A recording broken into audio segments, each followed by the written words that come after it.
Frenagem de motos.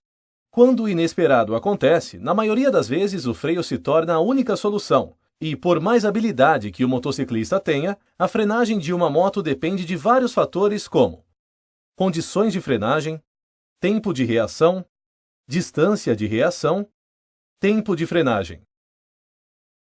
Condições de frenagem.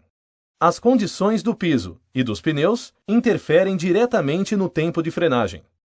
Em uma pista molhada, o tempo de parada total da motocicleta dobra-se comparado à pista seca. Portanto, numa pista molhada, reduza a velocidade e aumente a distância dos outros veículos.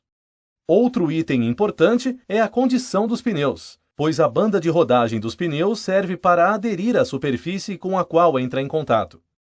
Os sulcos dos pneus devem ser examinados frequentemente, pois quando os freios são acionados, o movimento das rodas diminui e os sulcos o ajudam a agarrar-se ao solo, fazendo com que a moto pare rapidamente.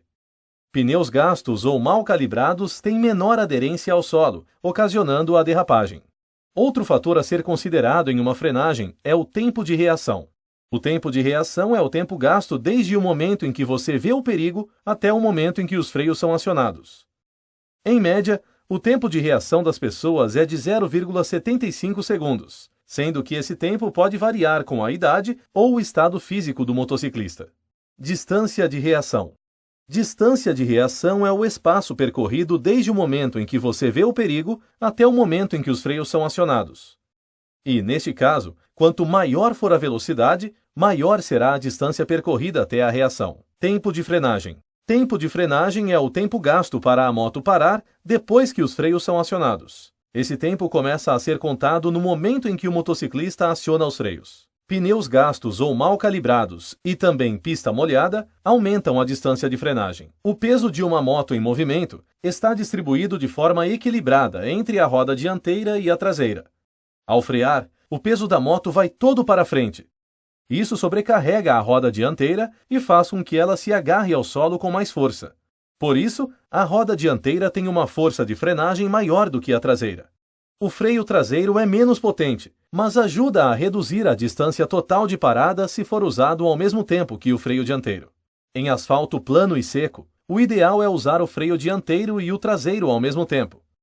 Em uma frenagem branda, o poder de frenagem do freio dianteiro será de aproximadamente 60% e o traseiro de 40%. Em uma frenagem de emergência, esta porcentagem será de 80% para o freio dianteiro e de 20% para o traseiro. No gráfico, observe as medições do tempo e espaço de frenagem a 60 km por hora só usando o freio traseiro e na frenagem normal usando os freios dianteiro e traseiro. Observe que a moto percorre quase o triplo do espaço até parar quando apenas o freio traseiro é usado. Dicas importantes na frenagem. Procure manter a trajetória retilínea e não inclinar a motocicleta, mantendo a calma. Acione o freio dianteiro aos poucos, nunca de maneira brusca. Mantenha o punho baixo para facilitar a volta do acelerador ao acionar o freio dianteiro. Numa curva, procure usar os dois freios ao mesmo tempo antes da inclinação.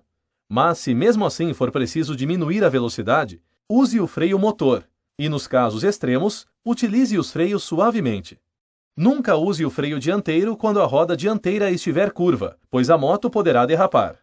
Se a roda dianteira travar e começar a derrapar, procure soltar os freios suavemente.